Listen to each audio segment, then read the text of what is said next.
नमस्कार दोस्तों, स्वागत है आपका क्रेजी क्रिप्टो मिंटू में। बात करेंगे आज के फैले हुए फंड के बारे में कि जो चल रहा है मार्केट में। वो तो कई बार तो ऐसे लगता है कहाँ गलत जगह आके फंस गए, जहाँ अपने हाथ में कुछ है ही नहीं। अब अपने हाथ में जब कुछ नहीं होता तो भाई फिर कहते हैं कि दूसरों के हिसाब से चलना पड़ता है।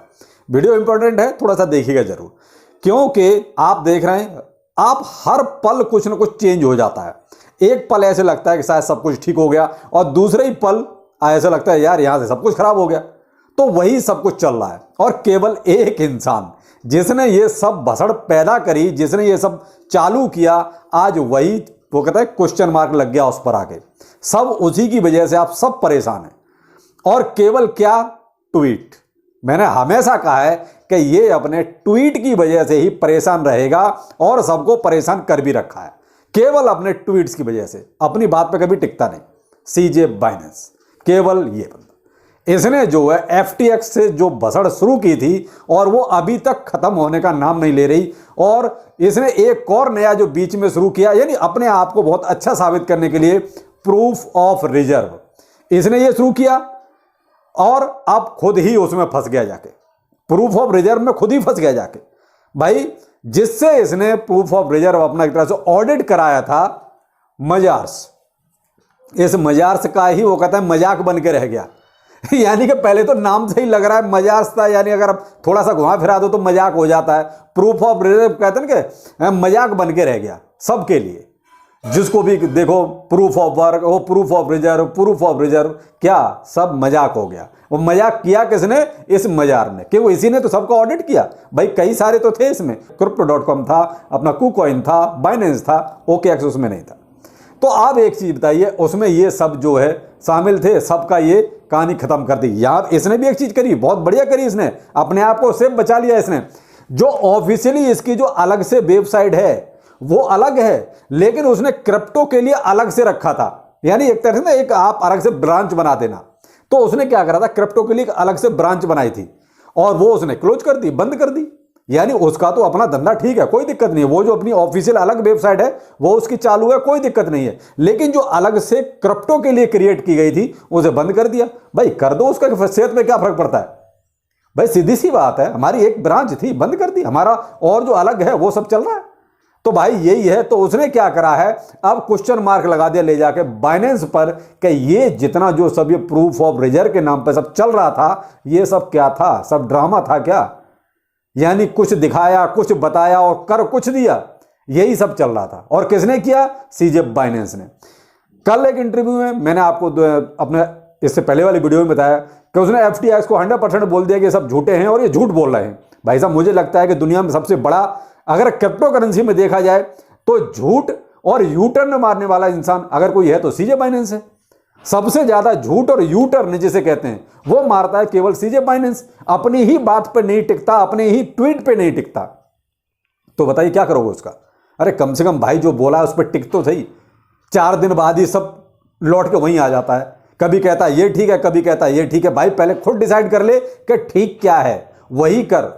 तो कम से कम जो और तेरे पीछे लगे हुए हैं उनको कम से कम एक सही दिशा मिलेगी। तो वो जब खुद ही ठीक नहीं है तो एक बताओ दूसरे कहां से सही होंगे? तो भाई प्रूफ ऑफ रिजर्व तो मैं कहता हूं मांगना बेनामी है, उसका कोई फायदा भी नहीं है। क्योंकि देख लिया बाइनेंस ने प्रूफ ऑफ रिजर्व दिया, उसका हश्र क्या हो रहा है।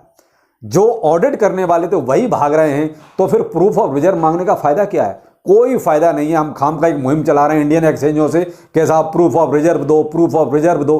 क्या फायदा उस चीज का? कोई फायदा नहीं। मुझे लगता है कोई उसका यूज भी नहीं है। अगर वो कहीं से घुमा फिरा के दिखा भी देंगे, हमारे पास क्या सबूत है कि वो सही बोल रहे हैं या गलत बोल रहे हैं? तो कुल मिला के एक्सचेंज तो भाई साहब अगर मुझसे पूछो तो मैं तो यही कहता हूँ 100% गलत हैं। जितने भी एक्सचेंज हैं, चाहे वो इंडिया के एक्सचेंज हैं और चाहे बाहर के एक्सचेंज हैं, 100% गलत हैं, कहीं के भी हो। बेहतर है सारा इंडिया का यार यूज करो, कोई जरूरत नहीं है बाहर का यूज करने का। क्या फायदा? एक चीज बताइए, सबका तो यही एक ही जैसा ड्रामा है। अब हुआ क्या क्या ये मैंने बता दिया कि साहब मजार ने तो मजाक ही बना के रख दिया सबका। ठीक है, किसने? बाइनेंस और मजार ने मिला के।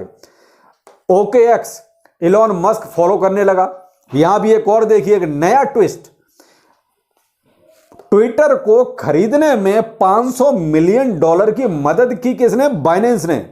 यहां पर एक और ट्विस्ट है, देखते जाइए इसको। और इलॉन मस्क न तो बाइनेंस को फॉलो करता है और ना ही सीजेड बाइनेंस को फॉलो करता है। दोनों को ही इलॉन मस्क ट्विटर पर फॉलो नहीं करता।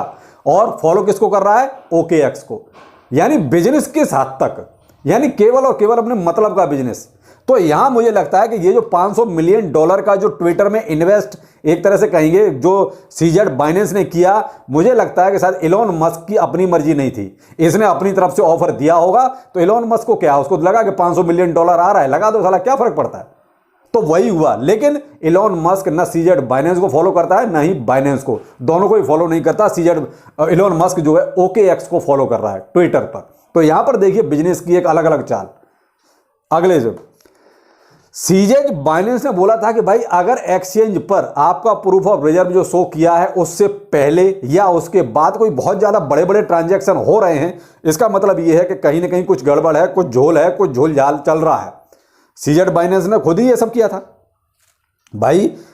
प्रूफ ऑफ रिजर्व के बाद इसने 1 लाख से ज्यादा का बिटकॉइन इधर से उधर किया था। सबको पता है उस टाइम बहुत ज्यादा बवाल ही मचा कि भाई आपने ये क्यों इधर से उधर किया।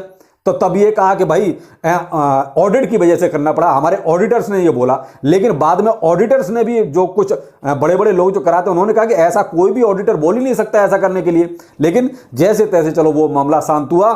लेकिन फिर एक और नया भाई जस्टिन ट्रॉन, उन्होंने एक $100 मिलियन का ट्रांसफर किया। उसका क्या, वो भी आपने कहीं शो नहीं किया। तो ये सब क्या है कि अपने हिसाब से कि मैं सही, ये सब चल रहा है। तो साहब वो कहता है सीजेड बाइनेंस बोलता कुछ है, करता कुछ है और होता कुछ है, ये चल रहा है सब। पूरी मार्केट को उसने यह सोचता है जैसे ये सब के सब बेवकूफ हैं, हम ही होशियार हैं। सीजेड बाइनेंस का अगर नजर से देखा जाए तो वो केवल अपने आप को सोचता है मैं ही होशियार हूं, मैं ही दुनिया में सबसे बड़ा आदमी हूं, शायद यही सोचता है, इसीलिए वो ये सब चलता है। अगला इस पर एक और इल्जाम लग रहा है मिथ। मैंने आपको बताया था कि ये डिलिस्ट कर रहा है अपने यहां से। मिथ एक टोकन है MITH। अब मिथ जो है वहां से बाइनेंस से डिलिस्ट हो रहा है। इन्होंने डिलिस्ट किया है भाई, किसने? बाइनेंस ने। अब इनके पास उसके लगभग 2 लाख BNB डिपॉजिट हैं बतौर सिक्योरिटी। कितना? 2 लाख BNB। अब जब मिथ जो है बाइनेंस से डिलिस्ट किया जा रहा है तो मिथ वाला जो है, जो फाउंडर या जो भी जिसका ये टोकन है, उसने कहा भाई हमारा वापस कर दो। भाई कहना सही भी है, जब आपने हमारे टोकन को डिलिस्ट कर दिया अपने यहां से तो हमारा जो बैलेंस आपके पास है उसे वापस करो। तो वो भी नहीं दे रहा है सीजेड बाइनेंस। पता नहीं कौन कौन से उसको और कानून समझा रहा है और पता नहीं कौन कौन सी उसको धाराएं समझा रहा है। यानी कुल मिला के भाई सीधा सा हिसाब होता है, अगर कोई चीज मुझे पसंद आ रही है तो ठीक है, नहीं आ रही है तो भाई अपना पैसा पकड़, हमें वो चीज पसंद नहीं है, काम खत्म हो गया। तो जब भाई मिथ, जब तक भाई देखो वहां लिस्ट था तब तक जो इसका मिथ का फाउंडर है उसको भी फायदा था और बाइनेंस को भी फायदा था, दोनों को फायदा था। लेकिन अब मिथ को क्या फायदा, एक चीज बताइए, मिथ तो वहां से डिलिस्ट हो गया बाइनेंस से, तो भाई उसका बकाया जो 2 लाख BNB का है वापिस करो। तो भाई साहब बाइनेंस उसको भी वापस नहीं कर रहा है। अगला कारण है साहब जो मार्केट क्रैश है। ये सारी जो भसड़ चल रही है क्या है, ये केवल और केवल मार्केट को क्रैश करवाने का तरीका है। किसी भी तरीके से मार्केट को क्रैश करवाओ, तो वही सब हो रहा है। आप देख लीजिए, जो एक अच्छा खासा मोमेंटम बना के साहब आपका देखिए FOMC में इंटरेस्ट रेट आपका हम जो चाहते थे वही आया, जो सबकी फरमाइश थी, एक तरह से सबकी जो कहते हैं अंदर से इच्छा थी कि सब 50 बेसिस पर आया, ठीक है।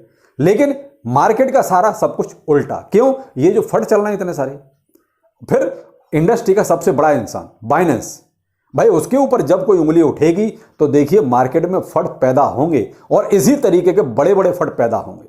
अब स्टॉक मार्केट अलग से क्रैश हो रहा है, तो अब देखिए सारी चीजें मिक्स हो गई, कुछ भी अच्छा नहीं है। अब यहां पर एक तो स्टॉक मार्केट क्रैश हो रहा है, वो भी सब मैं आपको देखिए स्क्रीनशॉट दे रहा हूं। देखिए आप सारे के सारे स्टॉक मार्केट नीचे यानी कि रेड में खुल रहे हैं, ऊपर से बाइनेंस पर इतने सारे ये एलिगेशंस लग रहे हैं। अब यहां जो देखिए सबका अगर देखा जाए तो एक निचोड़ जिसे कहते हैं वो यही है कि कहीं ना कहीं ये सीजेड बाइनेंस अपनी ही जो चालें इसने चली थी, अपने ही जो कहते हैं करतूतें थी, उन्हीं में फंस गया लगता है। कहीं ना कहीं इसका अपना बड़बोलापन, कहीं ना कहीं जरूरत से ज्यादा होशियारी, मुझे लगता है कि शायद इसको ले डूबी, या फिर ये कह सकते हैं कि बिजनेस में सबसे ऊपर रहने की चाहत। एक वही होता है, ये कहते हैं लालच अंदर का, वो तो हर इंसान की देखिए फितरत होती है, उसको भी वो कहते हैं फेम चाहिए होता है कि सब मैं बस ये सब। तो वही कहीं ना कहीं शायद सीजेड बाइनेंस का रहा कि क्रिप्टो इंडस्ट्री में आई एम द किंग। तो किंग बनने की चाहत लगता है, कहीं ऐसा ना हो कि इसको डुबो दे। कुछ ऐसा ही चल रहा है, क्योंकि आप देखिए चारों तरफ से अब जो टारगेट है वो है सीजेड बाइनेंस। तो देखिए ये तो सब चलेगा मार्केट में, और कब तक चलेगा इसका कोई ही किसी को अंदाजा नहीं है कि ये सब कब तक चलेगा, क्योंकि हर पल खबर चेंज हो जाती है। तो आप ये कहोगे अगले ही पल क्या होगा, कुछ नहीं पता कब कहां से कौन सी नेगेटिव न्यूज आ जाए। तो देखिए साहब, मैं तो आपसे, अपने व्यूअर से, अपने जो सब्सक्राइबर हैं उनसे यही कहना चाहूँगा, अगर आपका फंड बहुत ज़्यादा है तो आप ट्रस्ट वॉलेट, मेटामास्क, जहाँ भी आप डिसेंट्रलाइज उसमें आप अपना ट्रांसफ़र कर लीजिए, या अगर आप थोड़ा खर्च कर सकते हैं तो एक हार्ड वॉलेट ले लीजिए। उसमें अब कहते हैं अगर कीज आपकी है तो क्रिप्टो आपके, कीज आपके पास नहीं है तो क्रिप्टो भी आपके पास नहीं है। सीधा सा हिसाब ये होता है। बाकी देखिए, कह नहीं सकते कुछ भी कि ये चल क्या रहा है, क्योंकि हम सोचते कुछ हैं और निकलता कुछ है, वो सब हो रहा है आजकल।